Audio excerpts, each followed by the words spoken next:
देखो, आज मैं अपनी जर्नी के बारे में बताता हूँ। ठीक है। सबसे पहली बात तो अभी मैं मतलब क्या कहते हैं कि जीएससी कोटा में पढ़ रहा हूँ। ठीक है, मतलब सेकंड ईयर में आ गया हूँ। ठीक है। और ना क्या कहते हैं, अभी मैं जीएससी कोटा में, मेरा नाम देवेंद्र है। देखो, मेरी जर्नी स्टार्ट हुई थी 2020 से। मैं बताता हूँ। देखो, 2020 में मैं एलएन में ड्रॉप कर रहा था। एलन में था। फिर क्या हुआ कि मतलब 2019 में आया था। फिर 2020 के नीट से पहले क्या हुआ कि जब कोविड आने लगा तो हम लोग मतलब कोटा से फिर मतलब मेरे होम टाउन आ गए। क्यों? क्योंकि फिर यहाँ पे कोटा पूरा खाली हो रहा था और गवर्नमेंट ने बस इशूज़ करवाए थे। फिर हम घर घर आ गए थे। तो उस साल मेरे नीट में मार्क्स आए थे मतलब 420 नंबर।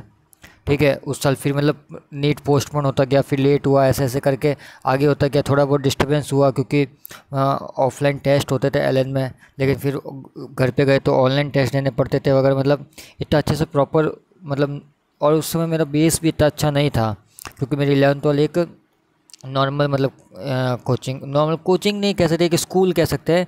मतलब थी तो मतलब एक तरह से कोचिंग थी, लेकिन वो कोचिंग सिर्फ है ना नीट पे और जेई पे फोकस ना करके वो ट्वेल्थ के मार्क्स पे फोकस करती, मतलब कि ट्वेल्थ के परसेंटेज अच्छे लाने पे। हाँ। तो फिर है ना 2020 में मेरे 420 है। फिर उसके बाद मैंने सोचा कि चलो कोई बात नहीं, वापस ट्राई करते हैं, है ना। अपन वापस ट्राई करते हैं, क्या पता इस बार अच्छे आ जाए। हैं तो फिर मैंने क्या किया उस वक्त, पीडब्ल्यू का यकीन बेंच आया था जिसमें है ना वो तानिया मैम और ये सब थे। तब फिर मैंने उनसे पढ़ा वगैरह मतलब किया। एक साल मैंने ड्रॉप किया, फिर मतलब प्रॉपर मतलब ड्रॉप किया। ठीक है। तो फिर उसमें मेरे नंबर आया 480।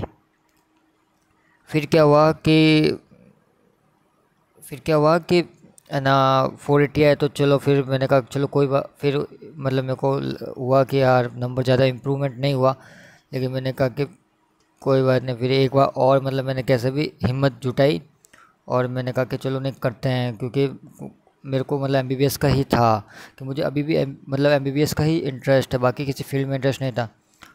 तो फिर मैंने वापस है ना क्या किया, यकीन बैच लिया।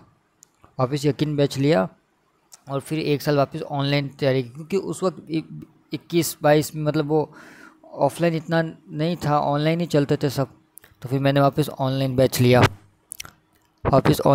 लिया और फिर मैंने तैयारी की। तो फिर मेरा 480 से 490 आया। मैं हाई लेवल डिप्रेस हो गया यही सोच के कि मैंने पूरा अपना एक साल दिया और मेरे नंबर बढ़े 10। ठीक है। तो अब इसके पीछे एक मेन रीज़न ये था कि उस साल मैं बहुत ज़्यादा बीमार हो गया था। तो मतलब मैं बीमार भी हो गया था, दूसरा मैं मेरा सिलेबस कंप्लीट ही नहीं कर पाया था क्योंकि मैं लेक्चर देख ही नहीं पाता था इतने। एक दिन में वो 3 लेक्चर देते थे, मैं 3 लेक्चर देख ही नहीं पाता था। कभी 2, कभी 1, ऐसे बैकलॉग होता गया और मतलब लेक्चर छूटते गए, मैं कोर्स ही कंप्लीट नहीं कर पाया था। और दूसरा मेन रीज़न ये था कि लास्ट मोमेंट पे वो उन्होंने पैटर्न चेंज कर दिया था। आपको याद होगा शायद, तो जो पैटर्न वो वाला हो गया था कि ना मतलब 180 मिनट में 200 क्वेश्चन वाला हुआ था। फिर उसके बाद में ये पैटर्न आया था 200 मिनट में 200 क्वेश्चन वाला। और फिर मेरे 2022 में आया नंबर 490। 2000 ना क्या कहते हैं कि 20 में आए थे 420। 2021 में आया 480। हाँ 480। और 2022 में आया 490। फिर मैंने कहा कि नहीं, अब ऑनलाइन से तो हो नहीं रहा, क्योंकि मैं करनी मतलब एमबीबीएस ही थी। तो फिर मैंने कहा कि चलो एक काम करते हैं कि अब अपन ना कोटा चलते। फिर मैं वापस कोटा आया। मतलब मेरे पापा ने सपोर्ट वपोर्ट किया, मेरे पेरेंट्स सपोर्टिव रहे काफ़ी। फिर मैं कोटा आया और मैंने कोटा में फिर ड्रॉप लिया एकदम प्रॉपर अच्छे से मेहनत करके, और मेरे मार्क्स आए 580। मुझे लगा कि अगर क्या पता हो भी जाएगा, मुझे क्यों मतलब मुझे लगा कि हो जाएगा 580, मतलब मार्क्स आए ना, मेरे को लगा। क्योंकि मैंने कहा कि अगर 600 तक भी जाएगा, अगर मतलब कट ऑफ मतलब फर्स्ट राउंड का, तो शायद 580 तक लास्ट राउंड में मतलब स्टे वैकेंसी में कहीं ना कहीं कर्नाटका वगैरह में मुझे मिल जाएगा। लेकिन जब रिज़ल्ट आया, जब पता चला कि रैंक आई मेरी 41,000 580 पे, तब मेरे को पता चला कि नहीं, अब तो मतलब बहुत मुश्किल है, क्योंकि मैक्सिमम 22 या 23 1000 तक रैंक मिलेगी। और मैं हूँ भी राजस्थान से, राजस्थान और वैसे भी हाई कट ऑफ स्टेट है। फिर उसके बाद क्या हुआ कि उसके बाद फिर मैंने बीएससी नर्सिंग का एग्ज़ाम दिया, यही सोच के कि यार मतलब एक बार मैंने बीएससी नर्सिंग का दे देते हैं। तो मैंने बीएससी नर्सिंग का एग्ज़ाम दिया। राजस्थान में RUHS बीएससी नर्सिंग का एग्ज़ाम होता है, उसमें मेरे आए 88 मार्क्स। तो फिर मुझे कॉलेज मिल रहा था, SMS मिल रहा था नर्सिंग के लिए। लेकिन फिर मेरे को नर्सिंग करनी नहीं थी, इसलिए फिर मैंने वो नर्सिंग फिर मैंने नहीं ज्वाइन किया वो। फिर मैंने कैसे भी हिम्मत जुटा के कहा कि चलो अब इतना पास आ ही गए तो एक बार और। तो फिर मैंने क्या किया कि एक बार और ड्रॉप लिया और मेरे 2024 में आया 641 मार्क्स। मैं और खुश हो गया, मैं बहुत खुश हुआ कि मेरे को लगा अब तो कुछ भी हो, इस साल तो सिलेक्शन पक्का। लेकिन क्या पता था कि जीवन जब बिखरता है ना, जब पता नहीं चलता है। मतलब जब मैं 4 जून से पहले तक ये था कि जिस इंसान को अगले दिन पूरा क्या कहते हैं कि राज्य मिलने वाला था, उसको 4 जून को पता चला कि उसको वनवास नसीब हो रहा है।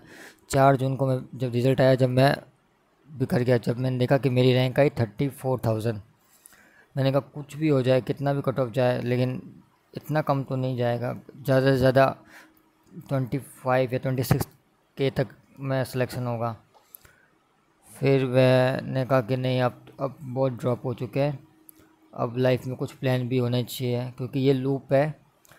क्योंकि मुझे समझ आ चुका था कि ये एक लूप है ना, आप थोड़ा करके कुछ थोड़े नंबर से रह ही जाते हो। फिर मैंने क्या किया कि फिर मैंने अपनी आयुर्वेद की काउंसलिंग करवाई, और मैंने एज ए प्लान बी मैंने सोचा कि मैं क्यों ना पार्शियल ड्रॉप लूँ। मैंने आयुर्वेद की काउंसलिंग करवाई, मुझे NIA जयपुर मिल रहा था, मदन मोहन मालवीय मिल रहा था, जोधपुर मिल रहा था, लेकिन मैंने ये सब छोड़ के मैंने सिर्फ एक कॉलेज लिया, कोटा। क्यों? क्योंकि मैंने सोचा मैं कोटा ले लेता हूँ और यहाँ पे रह के वापस 1 साल और प्रिपरेशन करूँ। मैं अक्टूबर नवंबर में आया और मैंने वापस प्रिपरेशन स्टार्ट की, प्रॉपर लेक्चर्स देके LN में एडमिशन लिया।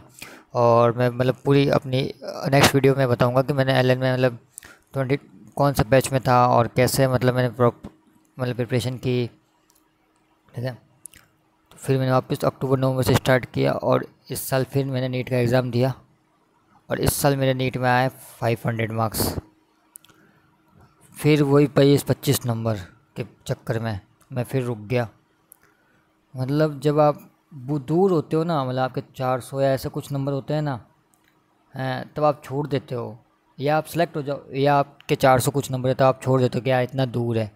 लेकिन जब आप गोल के बहुत करीब आ जाओगे ना, तो आपको समझ नहीं आएगा कि छोड़ भी नहीं सकते, अब पकड़ना तो अपने हाथ में हो ही नहीं रहा, आप सीट तो मिल ही नहीं रही। तो आप सोचते हो कि यार छोड़ भी ना, छूट रही है ना निकल रही है, तो ऐसे में लूप में फंस जाते हो। अब मैं इस साल कंफ्यूज हो चुका हूँ पूरा कि अब मैं क्या करूँ, नीट वापस करूँ या मेरी BMS जो चल रही है उस पर ध्यान दूँ। क्योंकि 6 महीने में गया नहीं हूँ, अक्टूबर नवंबर से लेकर मई तक में, अक्टूबर नवंबर से बैच क्लासेस स्टार्ट हुई थी BMS की, तो वैसे भी मेरे मेरा 6 महीने की अटेंडेंस नहीं है। तो और BMS में 75% अटेंडेंस भी कंपलसरी होती है। तो अगर इस साल मेरे यूनिवर्सिटी एग्ज़ाम भी है, अगर मैं यूनिवर्सिटी एग्ज़ाम नहीं देता हूँ अपने कॉलेज में तो मैं फ़ेल हो जाऊँगा। और दोनों चीज़ को मैनेज करना वो भी एक तरह से टफ़ है। तो मेरा ये रहा है जर्नी का। तो आप मुझे कुछ सजेशन दो, और आपको कुछ पता है तो आप सजेस्ट करो, और मैं थैंक यू, और मुझे सपोर्ट कीजिए ऐसे ही।